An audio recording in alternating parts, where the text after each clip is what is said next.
Good morning, everybody, you hard-working people out there, and welcome to just All Pro Trades Ltd. This is where it all happens, apparently. Yeah, I've got my idiot board down here, so do forgive me for keep looking down. Needed to take some notes or the other. So yeah, this is a central base based in Cambridge, just outside a pretty little village. The Cherry Hidden Hall, which is literally a stone's throw away, is where they hold the world famous folk festival, which is rather nice. Open the windows in the summer and you hear the nice tunes of Joan Armour Trading. I've heard Billy Bragg, I've heard Suzanne Vega. Yeah, some great artists. You don't need to go there and sort of wade in the mud. It all comes to us, which is fabulous.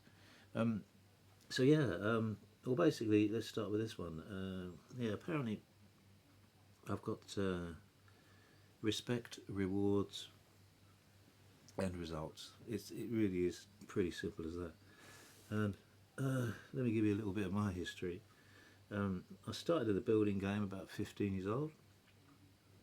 I was made my way up to a skilled labourer. I started off hod carrying, going up ladders with the hod bricks.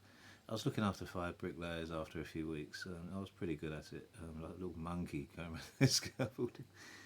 And yeah, they was really happy with me. They took me on. We used to have a laugh, and yeah, they got me kind of raking out and pointing and laying some internal blocks, which aren't so important as sort of engineering bricks and facial work or facial work. Yeah, so I ended up sort of doing a hell of a lot of demolition using CP9, CP11 air equipment, air pressured equipment. Knew all how to repair the hoses and stuff. Got into that really quickly. Obviously all the electric Hilti guns as a replacement. Yeah, this was London Bridge Hospital, which was an Arabian company, or Arabian hospital, should I say, Middle Eastern company. And Bovis were the main contractors. A subcontractor I was working with called Bomac. I think they've got out of business now. It was a long time ago. I'm talking sort of, I don't know, probably about 35, 40 years or something. Yeah, it's right next to London Bridge, and of course that whole development right up towards the Millennium Dome, you know, was going on for, well, as long as I can. I think it's still going on now. I'm not sure, but yeah, that was the kind of first phase, I guess. Then it was sort of going along towards the London Dungeons, for London Dungeons up towards the Millennium Dome. I mean, the Millennium Dome, nobody had heard of it at the time. I mean, you know, we were just sort of head down, bum up, and doing what we needed to do. Yeah, then basically. My father was a steel fixer, and he was the one that actually got me the first labouring job there. I used to go out with him from very young. You know, sometimes he used to take me out. I knew all the ties. I knew how to fix steel. Probably by the age of about 11.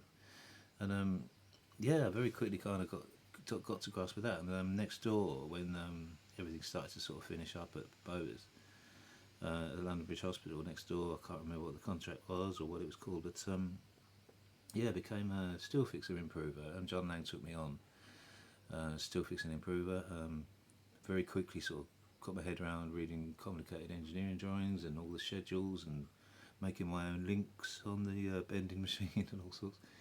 And yeah, so that was kind of the next phase. Did that for a little while, a few years actually. And let's have another look here.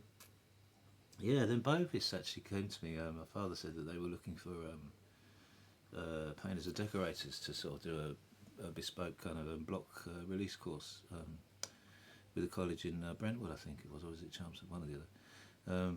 So yeah, I did that, and I gained advanced after City and Guilds 3 in painting and decorating, and from there I sort of never looked back. You know, it was a much cleaner game. It wasn't sort of nasty in the winter. You didn't come home with like all your hands cut where you'd been making steel fixing ties. God, it's a tough game fixing. Anyhow, so yeah, I did that, and yeah, that kind of put me in good stead for many a year. I set up. I was still going back to fixing every now and then when there was sort of nothing else on. But, yeah, I started the agency work then with Hayes Montrose in Cambridge.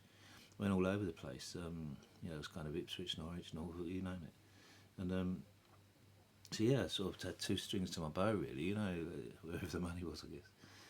And yeah, so the decorating, I eventually got to a company called Architect Decor, where we specialised in sort of home renovations, refurbishments, all kind of property or listed property buildings. you know, all kind of steeped in history and also steeped in paperwork. You know, they had to look right and everything had to blend in and what have you. And I had a team that were very, very good at that myself. You know, looking at all the kind of building and the surrounding laws around that. So yeah, I did that for a little while. Then I bought some 2 properties in Hull in auction, and we did them up, and you know, made a few quid there, which funded the business further. Oh, and then I go and have a spinal injury, don't I? Just lifting a flipping box of broken glass through a living room door, and that was me. Next morning, couldn't move. And yeah, so that went on for quite a while, and I was literally sort of stuck to a desk. I had nothing else I could do. That was when I thought to myself, well, okay, I can further my kind of education here. I might well have got the opportunity, or I'll sit on my bum doing nothing. So yeah, there's a lot of remote access to the University of Lincolnshire in Humberside, and unbelievably, yeah, I gained a Bachelor of Science degree, 2-1 degree in Architectural Technology, which was rather nice. So yeah, from there, kind of things started to get a little better. I couldn't really kind of do much physical work at first, but it kind of improved and improved and improved. Eventually, I went back to decorating on price work, doing new build homes for a chap called Steve. He owned APS painting in Bedford. He was subbing to all kinds of all over kind of March and Chatteris in Cambridgeshire. There was hell of a lot of new builds there. Made my way up very quickly. Used to work on my own because I didn't trust anyone else to knock it out quickly. So yeah, your 4-bedroom houses, literally bare plaster, bare woodwork, you know, corked up and filled, and got to the finishing stages and the snagging probably 3 days, 4 days tops for a 4 or 5 bedroom house, which is pretty damn good going. I mean, it was tough. It was 7 days a week for probably about 3 or 4 years. But it's what you needed to do to make the money. So yeah, from there, I kind of thought, well, really, I'd like to. Obviously, in between times, I've also worked as a recruitment consultant with Hayes Montrose was my first, because they actually came to me and said, why don't you apply for the job? I said, oh, I've been still fixing paint. I said, what the hell am I going to do in an office? I had absolutely no idea. Fortunately, there's a guy called Graham McLean. Actually, I found him on LinkedIn. And yeah, he kind of took me under his wing. He kind of liked me, and yeah, sort of showed me the ropes. And you know, I mean, these were the days when you used to go into the office, and there was literally 2 Rexall boxes, one for clients, one for operatives, and that was it. You just wrote everything down by hand on these alphabet. You know, these cards had filed away alphabetically, and you had one landline. That was it. That was your equipment for for the office. It made me laugh trying to apply to LinkedIn, and they go, oh, you know, in order to verify yourself, we need an email address for your old. Well, they didn't have it. None of us had emails. The whole office. There's 7 of us in the office. Nobody had emails. You know. Oh, it's funny. Anyway, long story short. So yeah, then I got headhunted by a company called Mawson International. Went through the interview, got the job there. That was just up from. It was in the British Medical Association building. We rented an office. In there, just up from the post office tower. You can see the post office tower from the window. You know, you could literally probably see people eating. You know, it's that close. And yeah, so I did that. Probably recruiting maybe I don't know 5 years, maybe 6. Yeah, coming on to 6 years all told. Kind of gave me an insight. You know, I was 70 operatives a week at one point. You know, just on my own, which was really, really hard work, but I really did enjoy it. And I thought, well, okay, how can I put these 2 things together? You know, I like the construction industry. I always loved it. I mean, 43 years now, I've been involved in it in one sense or another. And then all of a sudden, this company came to visit, Global Associates, and we kind of entertained them. And this chap, Vic Anderson, he liked the look of me, and he said, well, you know, do you want to come on board? So, yeah, that was a completely different sort of approach to selling that I learned. You know, real kind of sponge of soaking up like a sponge with information, and it's kind of more personal approach to selling. You know, really kind of getting into the nuts and bolts of sort of directors, managing directors, and you know, looking at sort of SWOT analysis, how the operational procedures were put into place, what could be improved. Long story short, and then yeah, so that was a real massive insight. I didn't do it for too long, maybe about a year and a half or so. And I started thinking, I was just longing to get back to the construction industry in one way or another. You know, so I went back on the tools again for a little while, and then I started to think, well, hang on a minute. If I was making 70 operatives, I mean that's £16,000 a week I was making. I was probably taking home about 12,000. plus 0.7% commission, which is ridiculous. And that was paid out every quarter. We used to travel up to Manchester for the meetings. And I was thinking, why am I not doing this for myself? Revelation moment, sort of, big light bulb. And I was thinking, well, I'm qualified enough to do this for myself. I've got all the tools, I've got all the things. And let's improve the industry. Let's have somebody that's on the people that are working. Let's be on their side for a change. Rather than these agencies coming in and creaming off the back of the construction industry. They're on tight budgets anyway.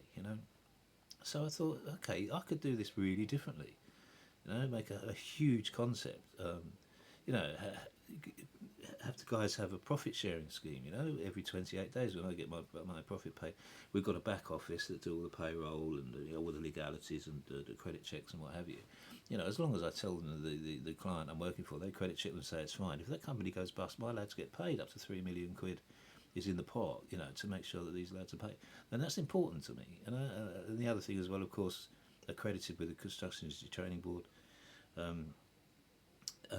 Work very closely with them. Can offer courses. One of the main things is the CSCS card, site safety card. Can't get on site without one these days. I've gone to some really excellent, top quality companies, that do some really decent flipping PPE equipment. None of this rubbish they used to throw at you, tiny little high-vis vests that you couldn't wear, over a jacket because they were just too tight. They were so restricting.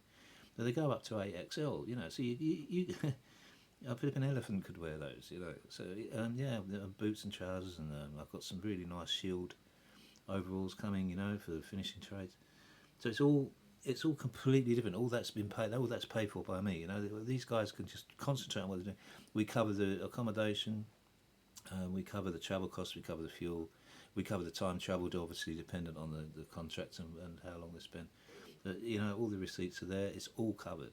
If it's not the whole percentage, it will certainly be a majority of it. So I could say at least 50% or over. No other company can do that. That's a USP. Second USP is we can get involved in the domestic market. Because I've been in the game 43 years, I know these householders. I know what they want. I know what they like. And the thing is, we can guarantee that the lads are going to be paid. So I get limited companies with 25 guys, say, to do an extension on a house, and I go along to the client that needs the build. I can do all the designs and all the things myself, and do this virtual tour, around some ideas. If I get some ideas from him, I'll use Architectural Desktop like I did when I studied. And I can send him some virtual videos. He can have a look around. We can sort of render, I think they used to call it, rather sort of change all the different worktops and kitchens and doors and all kinds of things. Put lighting on it. It actually feels real, kind of walking around, in a three-dimensional building. I can do all that. Then obviously break it down into hourly rates with the main contractor, the boss of the limited company, and they're guaranteed the money. The good thing for the domestic householder, of course, is that there's no credit checks on them up to 10 hours, so they can get literally from like somebody to fit a fuse in a plug for a nice old lady, or a flat piece of the amount of times I used to be asked to do a piece of flat pack furniture when I was decorating, probably like IKEA or some god awful place like that. And that's the kind of thing, sort of covering all bases really. Obviously there's the professional side of things as well, professional services, sort of going right from kind of professional tradesmen, right up to kind of architects, design planners, structural engineers, quantity surveyors, estimators, house surveyors. It's the whole kind of kit and caboodle. And we find the right people because we've got the right attitude and the right way of going about things. And it's just basically, it's built on trust, and it's built on a knowledge of the industry and a passion for the industry. We're not fly-by-nights. We're not here to cream off and make money. We're here to, improve the situation for everybody. I think people get so fed up with, having to throw all their money into, half their money into just being able to go to work, and it's not right. It's, they should be, taking home a decent wage, So, this is what it's all about. Is sharing what the company makes, and giving it back to the people who have made me and have made the company. It is as simple as that. It's not a cooperative by any sense. it's still a profit-making organisation, but at the end of the day, you know, it's organised like a cooperative. It has very similar ethos, if you like. So yeah, it goes right from. We can also offer, of course, somebody's student or something who wants to just come and try in the industry. So at the moment, it's not a very open situation, but I mean, we can guide them through, and we've got their back all the way. They just want to earn some money. Somebody who just wants to get involved. If they're reliable, they're keen, they show a little bit of willing. You know, that can take you miles. You know, in this game, this is what people need. And they'll, you know, if they want to learn, they'll learn things and pick it up and improve. And we can offer courses, bespoke courses with CITB, in all kinds of trades. They've got all affiliates, all over Europe now. They offer also now. Recently, they've offered a service which I would have used, to be fair. When you're on your own for 10 years, you know, doing price work or what have you, it can get, it's really quite stressful. You know, it's just SSDD. You know, and you go to work, you do your business, you come back, you go to work, do your business, come back, eat, go sleep. You don't talk to anyone, you know, and it really plays on you. So I mean, they've started to do this kind of like consulting, like counselling courses, you know, like just somebody to listen, you know, to what's going on, you know, for guys. And that's terrific, you know. That really is kind of tapping into, you know, the industry and what it actually really needs. And this is what we do, you know. Give it what the industry needs, not what we want, not what we need, what the industry needs, you know, as a whole. You know, to improve and to be able to be sustainable. So yeah, that's pretty much it. That's me. This is what we do. And this is my kind of introductory video. It's the first one I've done, so I'm no professional at this, so I do apologise for that. But yeah, this is it. This is my passion. Other than music, I've got my own recording studio next door, which I use as an organisation, charity, you know, for struggling musicians. So that's a separate entity to this. I mean, that's more of a hobby than a kind of business. It's funded by sort of ex-artists that have used it, and record labels and other music producers who like the idea. But it's a completely separate. It's run completely separate to this. I get volunteers and enthusiasts coming in, helping me out, repairing stuff, with engineers coming repairing. So it all kind of ties in a way. I mean, the ethos is pretty much exactly the same. Other than this, obviously, is here to make profit. I mean, I want to make a living. It's as simple as that. You know, I don't want to buy. I don't want to be Richard Branson or anything like that. I just like to make a decent living. That's it. And all. Yeah, and I can, and it's simple as that. You know, this is the whole ethos behind the company. You know, let's move, let's make things better. You know, at the end of the day, let's just get this industry where it should be, and get the guys paid and organised and sorted out, and get them excited about having a career in the industry. You know, so for somebody that's new, that's coming in, this is what we need. And I think it's got a terrible reputation at the moment, and it has done for some time, particularly agencies. And you know, there's all this kind of third party involvement, and it does. You know, they're just not interested in being involved in the industry whatsoever. I mean, we pay the construction industry chainable levy. A lot of companies do. Now, when I was in recruitment, I used to get this a lot from clients. You know, that you're just riding off the profits of the construction industry because you're not putting anything back in. And I think that was a fair comment. And there was no argument to that, because that's exactly what they did. I mean, I would go to my bosses and say, well, look, you know, I'm getting this all the time, you know, from certain companies. You know, as a kind of a rejection. There's not really much I can do to kind of overcome that. So yeah, I mean, we do, and that's it. You know, this is what I've learned over the years, is that, you know, if you're passionate about an industry, you know, you want to invest in it and you know, improve things for everybody. You know, clients and operatives alike. You know, right the way through the board. Whatever you do for one, it improves the other. It's a sort of double-edged sword all the way, which is terrific. You know. So anyway. I'm Steve Hall, and this is just All Pro. This is All Pro Leith. This is All Pro Trades Ltd, and thank you for joining us. Well, you've seen around, not much to look at really. Yeah, hope you enjoyed yourself, and I'll see you very soon. Bye for now. Got to find the stop button now. Oh crap, I think it's gone. There you go. Have a lovely day, people, and bye for now.